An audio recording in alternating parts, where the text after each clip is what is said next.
So World Hindu Congress is not just an event, it is a conglomeration of 7 parallel conferences. More like a Hindu intellectual Mela. Correct. To create synergy of. There is nothing called Hinduism. Ism itself is a European concept. To exclude something, nationalism, socialism. Yeah. This is the land where one can be a monotheist, one can be a polytheist, one can be an atheist. I would like to call Hindu a omnitheist. If Hindu becomes more radical, means who was the most radical Hindu? Gandhi was the most radical. So he was the extreme, means a Hindu becomes radical, then he is following ahimsa. That spiritual democracy is there, that religious democracy is there. So it is a reclaiming of Bharatiya ethos. It's a reclaiming of Bharat. It's a reclaiming of Hindu identity of this nation.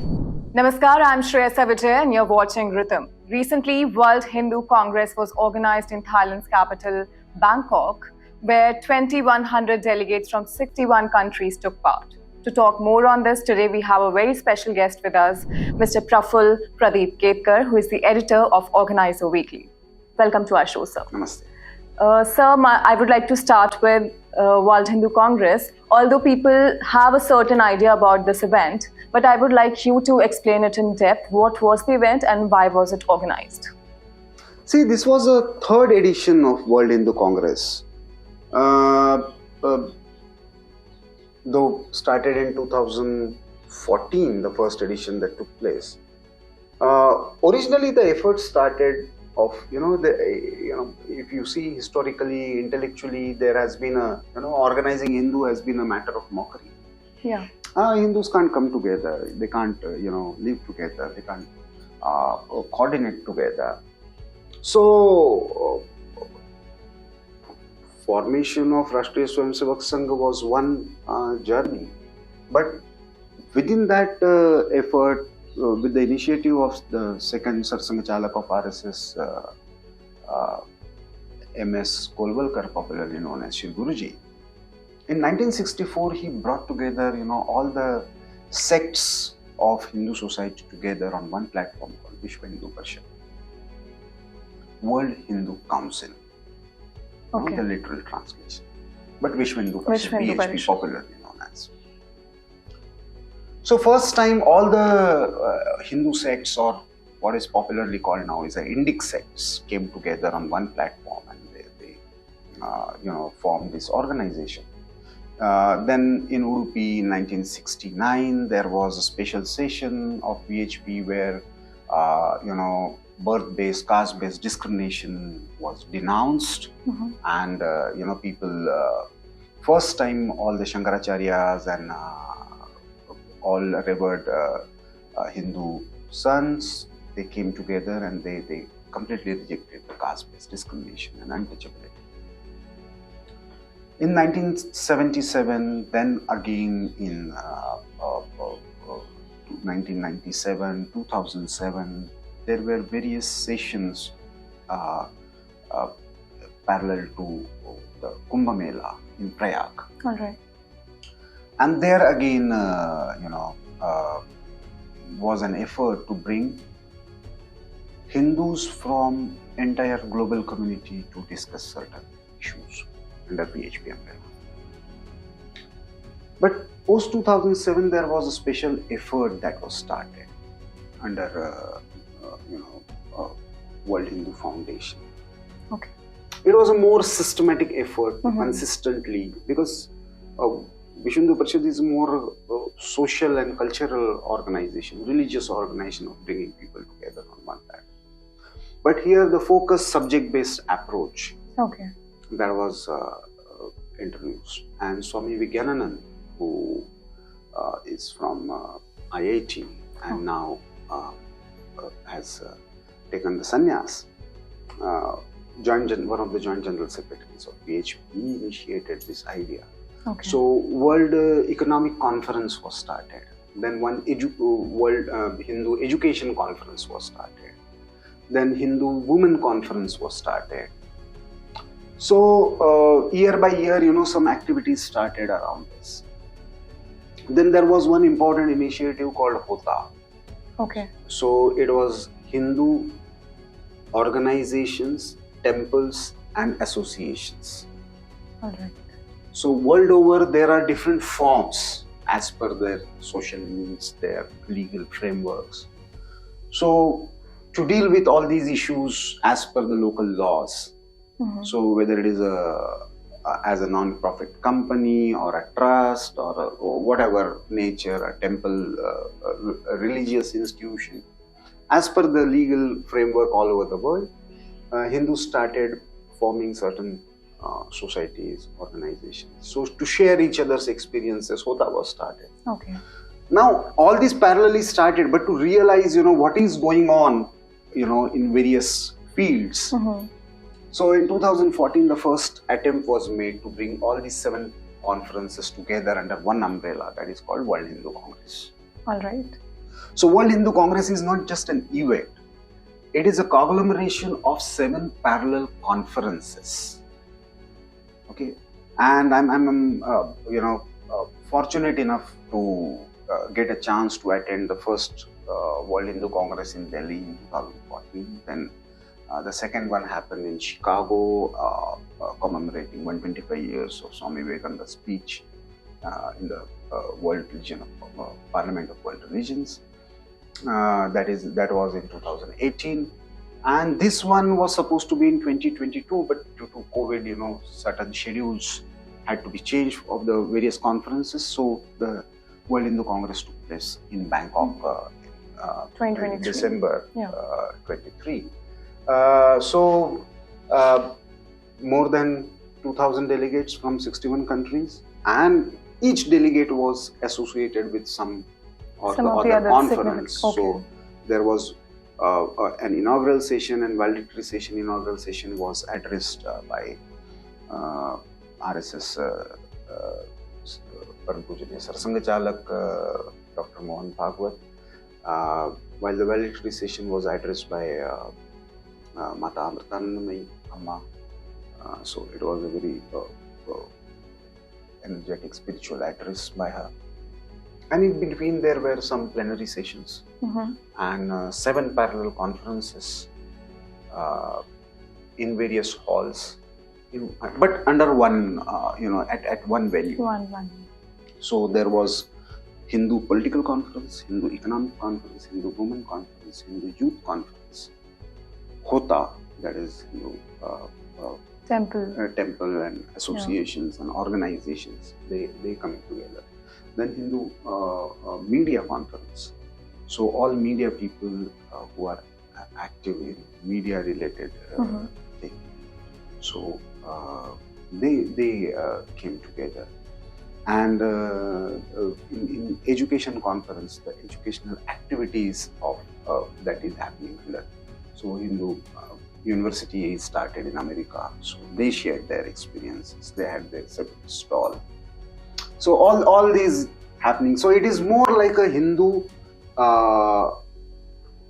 intellectual Mela. Correct. To create synergy of interest. Yeah. To give and take, share experiences, and help each other to move forward as a Hindu. Sir, during the World Hindu Congress, a declaration was signed about the term Hindu, Hindutva, and Sanatan Dharma. So, how should one define Hindu? Is it Hindutva or Hinduism? What's your views? See, as the declaration itself said, that Hindutva and Sanatan Dharma are coterminous. Okay. Because they represent the qualitative aspects of being Hindu. All right. When you say Hinduism, technically there is no such word called Hinduvad. Exactly. There is no question of Vad in being Hindu.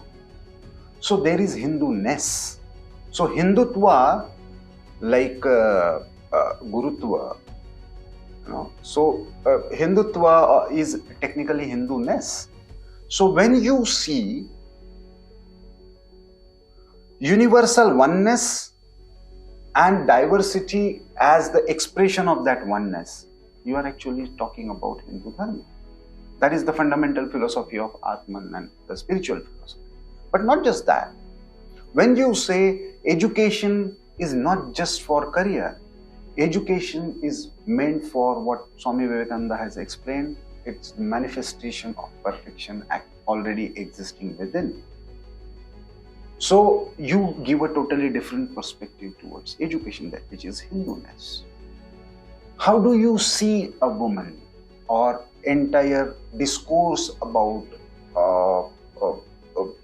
centrality of womanhood associated with motherhood?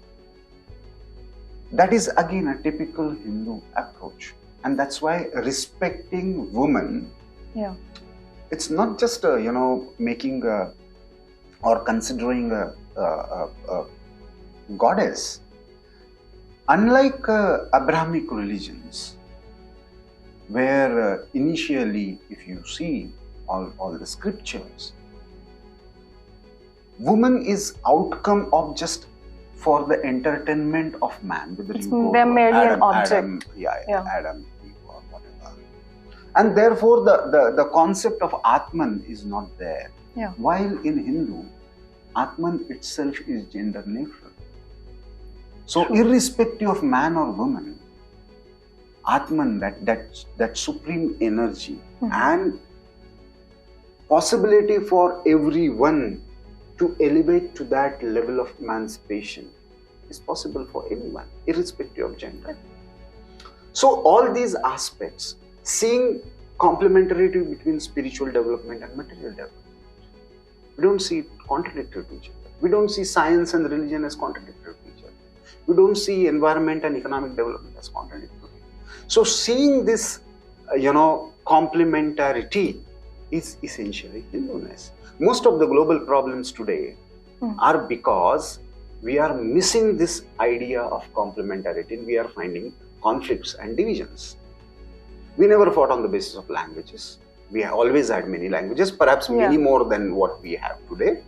But historically, we didn't fight on the basis of languages. Only after independence, we have started fighting on the basis of languages. So, being true to that, and that's why this declaration was adopted. People, conveniently started differentiating. Oh, Hinduism is basically good. Hinduism is basically inclusive. Hindutva is political. Hindutva is. There is nothing called Hinduism. Ism itself is a European concept.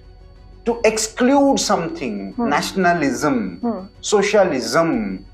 So they evolved certain ism as a closed ideology. Hindu is the most inclusive, all comprehensive, all pervasive thought process. So why you are binding it in ism?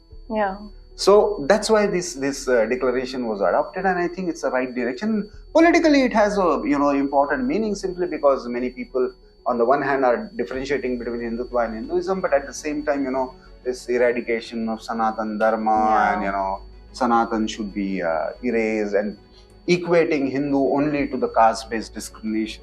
This mindset has to go, and that's why Hindus all over the world came together and passed this declaration, where Sanatan Dharma and Hindutva are declared as coterminous, and Hindutva is declared as Hinduness, which should be talked about, protected and celebrated. Correct. As you were saying that, ism, when something is associated with West, whenever we westernize something, it is seen as superior. So how do you see that? That is the impact of colonization. Colonization, not just in political terms, but in cultural and intellectual terms. Right. We have faced many aggressions from outside, whether Greek or Hun or Shak or even Islamic invasion. But we never accepted anybody as culturally or intellectually superior to us. British realized that, and that's why they evolved a certain kind of education system where they instilled this particular thought process that if you are talking about Hindu, you are essentially backward. Hindu means just caste system. Hindu means regressive. So our own people who got education under the British system started feeling inferior. Though there were, some exceptions, and there was a resistance. So entire movement for the Ishik Shastra started. Hindu chemistry was written by Prafulla Ray, Okay. Hindu polity was written. There was an entire Swadeshi movement and saying that we can build our own business model. So there was a resistance, but intellectually somewhere we carried that impact, especially in the post-independence period, Correct. thanks to continuation of that colonial education. Oh, you were never a nation. It is the British who brought you together. Or Hindu rate of growth. Correct. These kind of terms were coined.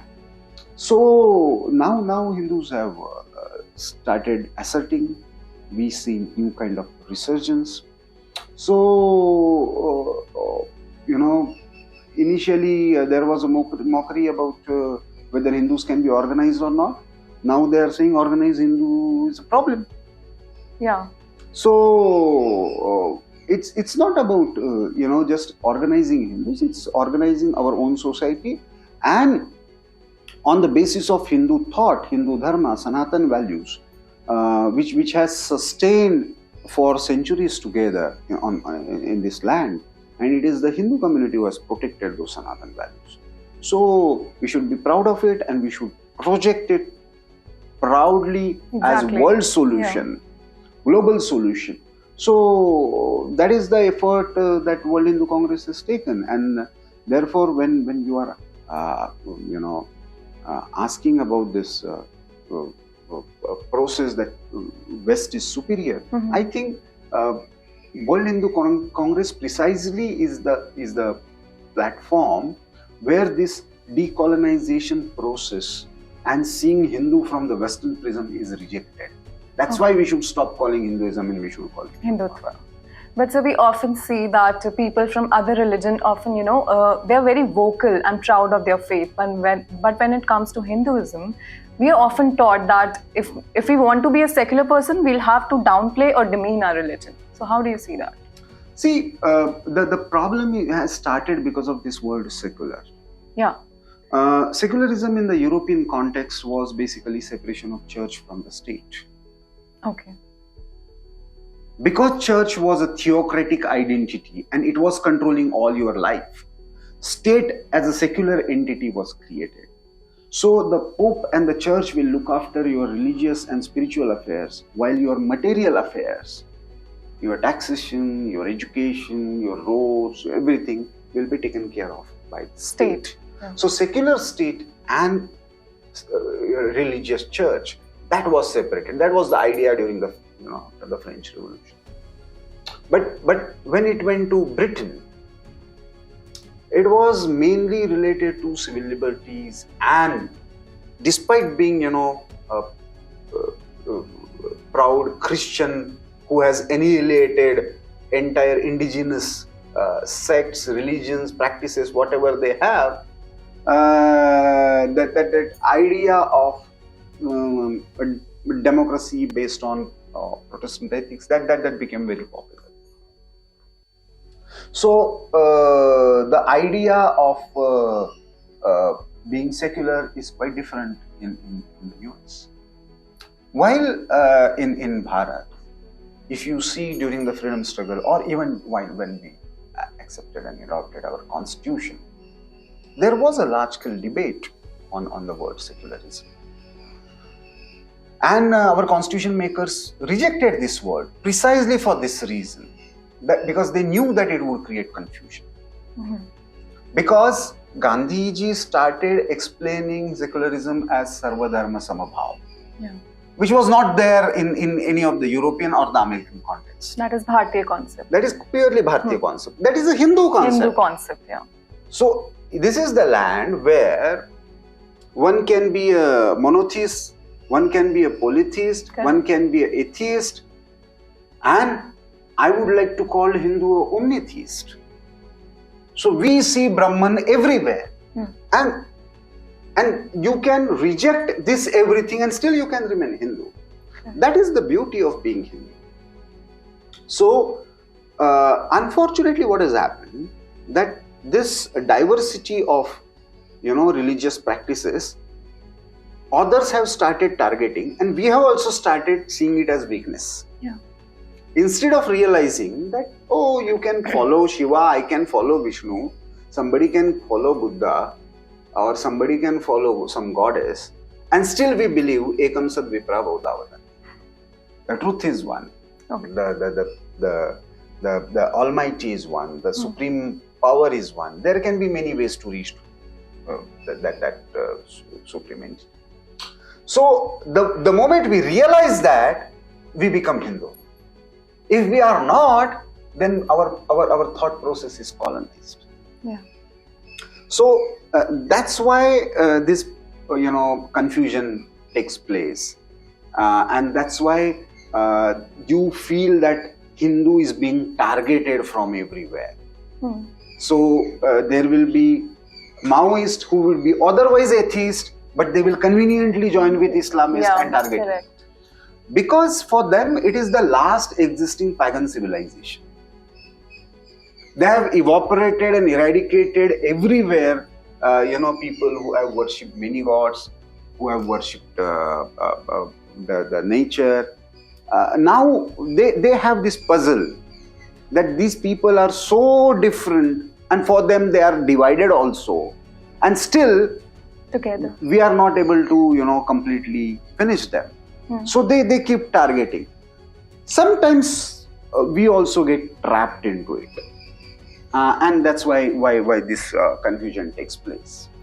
So do you think that initiatives like World Hindu Congress are able to effectively raise awareness about Hinduism?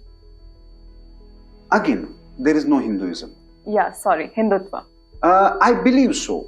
See, as the effort has started, World Hindu Congress, one of the great success stories is the course that has evolved called Hindu Studies. Okay. So not just in India, under NEP, many universities have introduced the course on Hindu Studies, but even globally, there are many places where Hindu Studies course has started. If you see the way yoga is becoming popular as not just as a comprehensive healthcare system, but yogic way of life. Yeah. The same is true with Ayurveda as a health practice. So I think even World Hindu Economic Congress, it has helped many people to share their ideas about doing business from a Hindu point of view, coming together. Even many startups have come up for the Hindu cause, and they share each other's experiences. So this sharing itself is many times helpful. If you are sitting somewhere in the US or Canada, or somebody sitting in Australia or UK or some West Asian country of like Dubai or UAE, and then as you are doing something good there, and you share that idea, and somebody in India pick up that idea and collaborate, it's a fantastic model. But sir, despite existence of such events and organization, we see that there is a lack of unity among Hindus in the world. So how do you see that? How can we overcome that challenge? No, there are two different things. What you are talking about, racism and everything, is a different issue. It was discussed there also. There are many, in fact, maybe just a couple of years elder to you, there was one member from Australian City Council. She was representing Hindu interests there in the City Council. So she was a proactive Hindu in the Australian City Council. In New Zealand, there are many youth who have come together and now working for protecting temples there. Racism is a typical Western phenomena where the white supremacist attitude is there, and therefore whether Chinese or Indians or Africans, they face discrimination. So you will have to form a different kind of strategy there. But when you are discriminated as a Hindu, and because of which you can't perform puja, you can't have a temple, you can't celebrate certain festivals, then it is a problem. But now you see the change. Why do we keep crying? There are many states in the US who have declared Diwali as a holiday now. There are many places all over the world where now Navratri and Durga Puja is a common feature. Yeah, even Chhat Puja was Even Chhat celebrated, Puja yeah. is celebrated in the US. Yeah. And there is a very vibrant Bhojpuri association there. Correct. Point is, the problem is, when we do this, oh, it's a Ganesh festival, so some Maharashtrian must be doing, so it is a Marathi association. Oh, some Durga Puja, so some Bengalis must be doing. We have forgotten our Hinduness, and that was one of the most important point I feel that RSS General Secretary Sarkaryeva, as it is called, Dattatreya Hosbaleji, he mentioned that many a times while organizing Hindus, we forget the core Hinduness, and we end up becoming either a caste association or a linguistic association or state association. So we are caught up in the identities which are essentially not our identities given by others, and in the process we forget our own Hinduness and Hindu identity. Even this is not a problem, but the problem starts later. If we forget this, then eventually it happens as if that smaller identity itself is our identity, and then we start fighting on the basis of that identity. Okay. So something happened between Maharashtra and Karnataka on linguistic issue, then Marathi and Kannada issue is reflected among Hindus everywhere. Yeah. Some water issue happens between on Kaveri water sharing between, say, Karnataka and Tamil Nadu. Then that issue becomes Kannada versus Tamil everywhere. Everywhere, yeah. So instead of seeing this, superficial differences is just the expression of our inherent unity, then the problems can be addressed, problems can be solved. Because we haven't fought any time throughout the history on the basis of languages. Shankaracharya traveled from Kerala to Shardapit, the present day Pak-occupied Jammu Kashmir. Then he came back to Haridwar and then Kashi, and then he formed 4 mathas in 4 corners of India. What was the lingua language? There was no English. Yeah. There was no Hindi. Sanskrit was the language of intellectuals, and there were many dialects. Yeah. And still he could travel.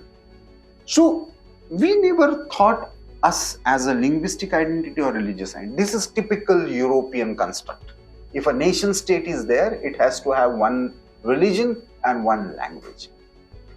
Once we realize that there can be diverse identities, superficial identities, but still there is one common Hinduness, then the problems can be addressed. And World Hindu Congress is one such platform which makes you realize that such Hinduness can be celebrated, can be projected, can be internalized. And I was amazed the way there were many volunteers, activists, entrepreneurs, media people, ranging from say 20 to 30, 32, 35 age category. Yeah. And they were proudly presenting themselves as Hindu. That should be the case. And that is a success story. Yeah. We should celebrate it. So, but sir, we often see that whenever such organizations try to propagate or promote, they're often being termed as radical by a certain section of society. So, how do you see that? See, again, all these terms, are problematic because when you say somebody as radical, so an Islamist is a radical, will always impose something on other. Yeah. Because for him, my way is the only way. In Hindu, there is nothing. If Hindu becomes more radical, means who was the most radical Hindu? Gandhi was the most radical Hindu. Okay. Because he proudly said, I'm a Hindu.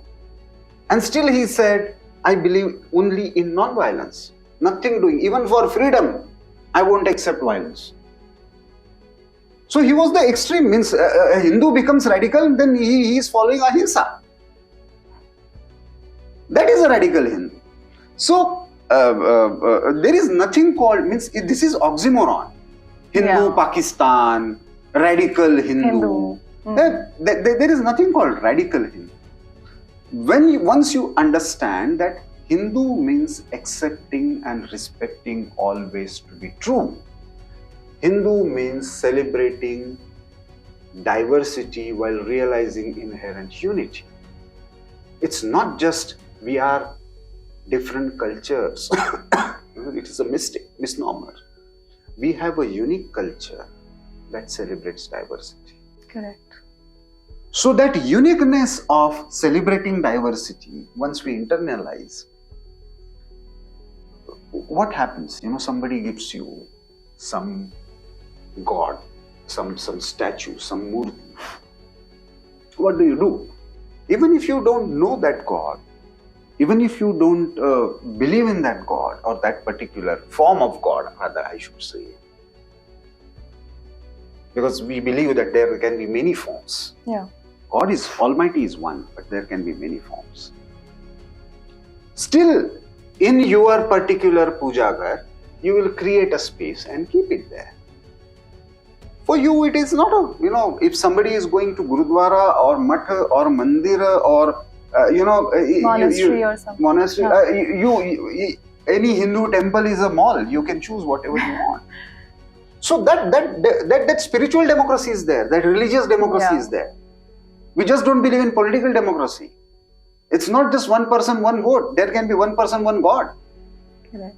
So, we need to, understand that Hindus becoming true Hindu is a blessing for the world. Because that is the only way we can stop conflicts. That is the only way we can manage contradictions. That is the only way we can solve problems related to environment. That is the only way where different thought processes, opinions, religions can live together. Yeah. And that is why some people, some ideologies try to malign Hindus because they have their own interest. But what Hindus should do, should keep crying and blaming them for this, or positively coming and presenting what is true Hindu. That is what World Hindu Congress is doing. That's what I believe. So, sir, another issue that was raised in World Hindu Congress was the Shri Krishna Janmabhoomi and Kashi Vishwanath temple land. So, what's the cultural and historical significance, and why the liberation of that land is crucial for us? See, it is not just about when this entire process started. If we see last 500, 600 years of history, or even before that, Mathura Sri Krishna Janmabhoomi temple is perhaps the temple which was attacked again and again. Kashi Vishwanath perhaps attacked most times, and finally Aurangzeb erased it. But before that also Gauri had done that. So why these particular places? Was it just because they were religious places? It was something much more than that. Okay. There are two reasons. One, we were attacked by an ideology which believed that any form of worship that is different from ours in any other form, because we believe in formless Almighty, that is not acceptable, and because we are politically ruling you, we are destroying it. But second most important aspect was they realized that these are the centers of faith for this nationhood. These are the places where people across India come together and believe in it. Whether Ramayana, whether Mahabharata, whether Shiva. And that's why a person like Ramanor Lohia, who come from a socialist ideological background and openly claimed atheist, And still he writes a beautiful essay called Ram, Krishna and Shiva. So these places were attacked not because just they were places of worships. Of course, that religious aggression angle was there. But it was also attacked as the sign of subjugation. So liberating it is attaining true cultural freedom, true religious freedom. Why Guru Gobind Singh Ji fought against Mughals? Why Guru Nanak Dev Ji started Sikhi? Because they felt that this is a threat on Bharatiya ethos of having different faiths and still living together peacefully. Accepting and respecting, we can have a tarka, we can have a shastrartha, we can have a discussion, deliberation and debate, but it doesn't mean that we will stand for certain se juda. Correct. So that, liberation of these places is basically liberation of Bharatiya ethos. We are rejecting this ideology of imposing one faith on another as a symbol of political subjugation. And that's why Hindus have fought for this. Because that is the reason on the basis of which Hindutva has sustained over the period of time. Because thousands of temples were erased. Hindus did not much bother about it. In fact, the negotiating point was, we will forget those thousands of, 3,000 or 30,000, whatever, which Sitaramji Goyal and all these people have documented. But if you accept this, 3 were historical mistakes and that needs to be corrected. So it is a reclaiming of Bharatiya ethos. It's a reclaiming of Bharat. It's a reclaiming of Hindu identity of this nation, which ultimately talks about diversity of faiths living together. Otherwise, we would be just followers of Babars and Ghoris and Aurangzebs if we don't reclaim that. And in that sense, and of course spiritually and culturally, those are the places that have connected and sustained the idea called Bharat. Correct. Sir, as you were saying earlier, that American and Chinese model are failing. So do you think that Hindu model or per se Bharatiya model can lead the world? See, we need to understand why it is failing.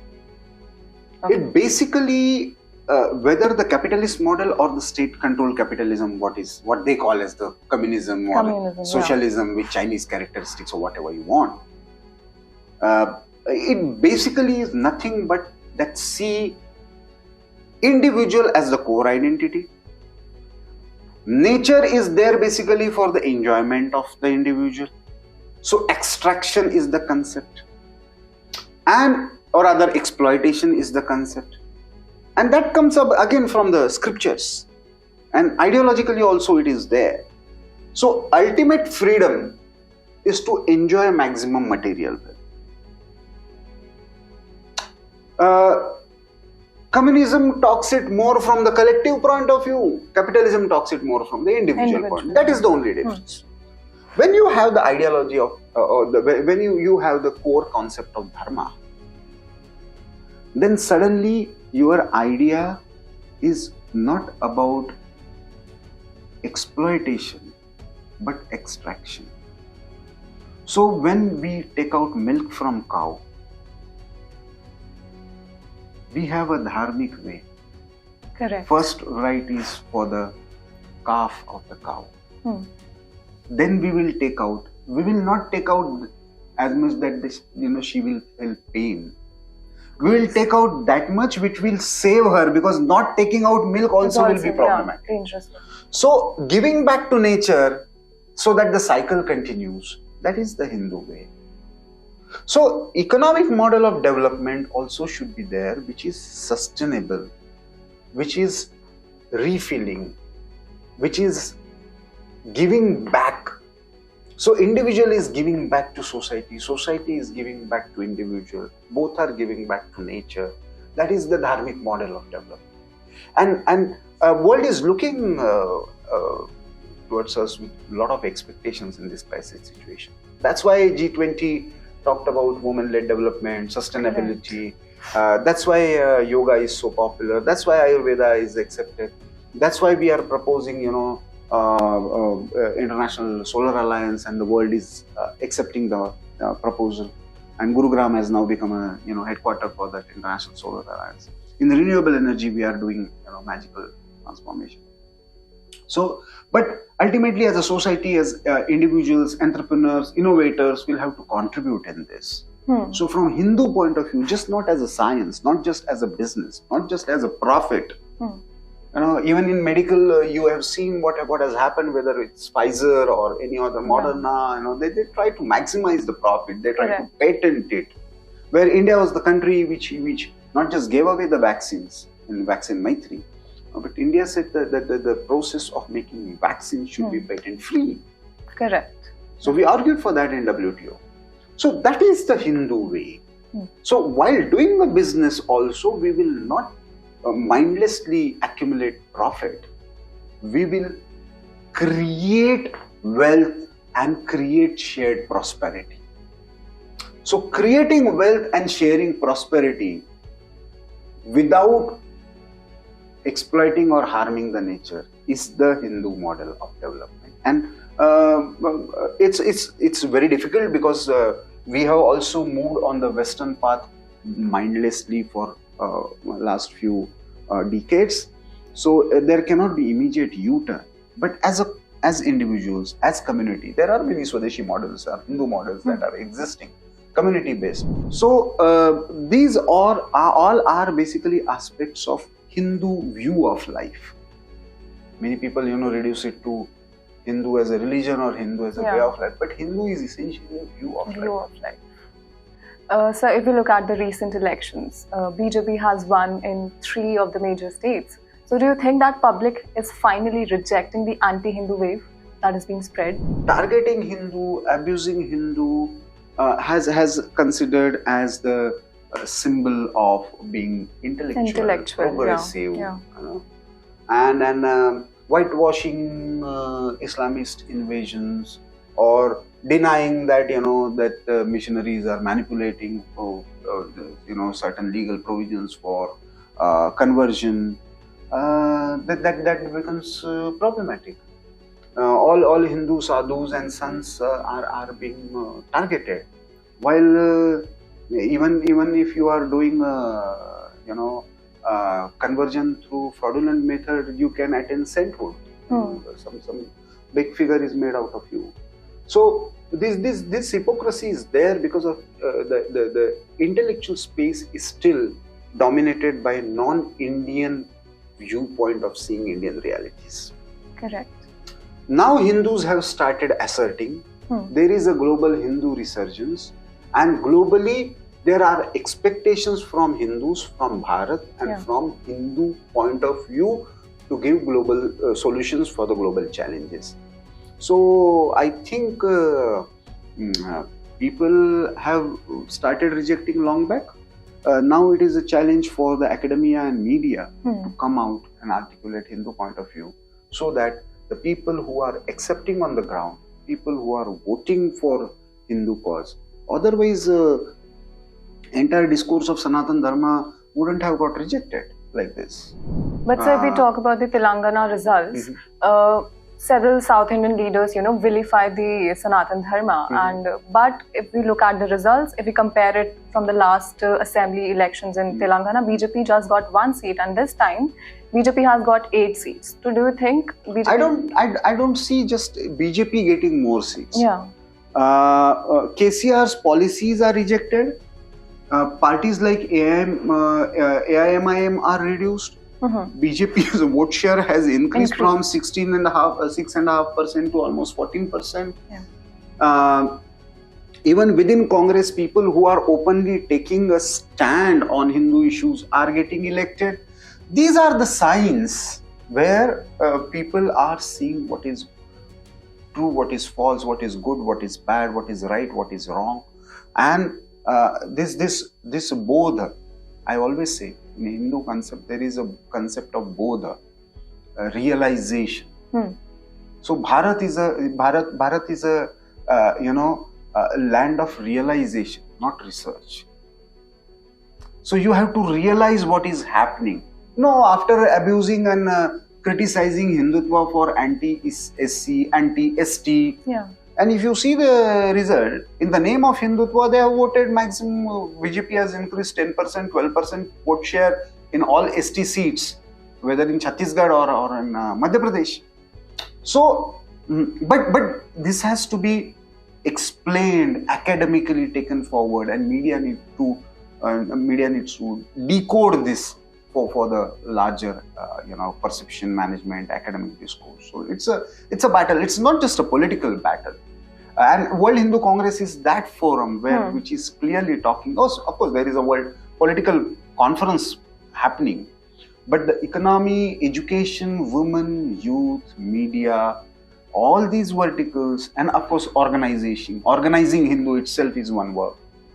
So all these sharing each other's experiences, concerns, success stories, and then finding common ground and moving forward. That is the Hindu way of moving forward. Exactly. So next World Hindu Congress is in 2026. So right. It will be in Mumbai, and that it was already announced there in Bangkok. In fact, it's happening in Bangkok itself was a very important thing, because Southeast Asia is a common ground for many dharmic traditions. Correct.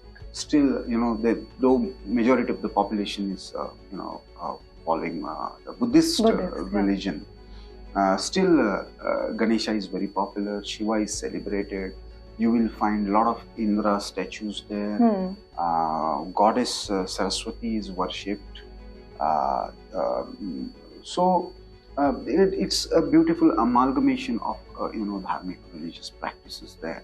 So it's happening in Thailand was a very, very significant move. And now next time it is coming back to Mumbai, the motherland of Hindu Dharma in Mumbai. And I hope in between there will be many more conferences related to Hindu cause, and hopefully there will be some more success stories to celebrate by hopefully, 2026. So on that note, thank you so much, sir, for talking to us. It was actually an amazing conversation. Thank you. Thank you so much.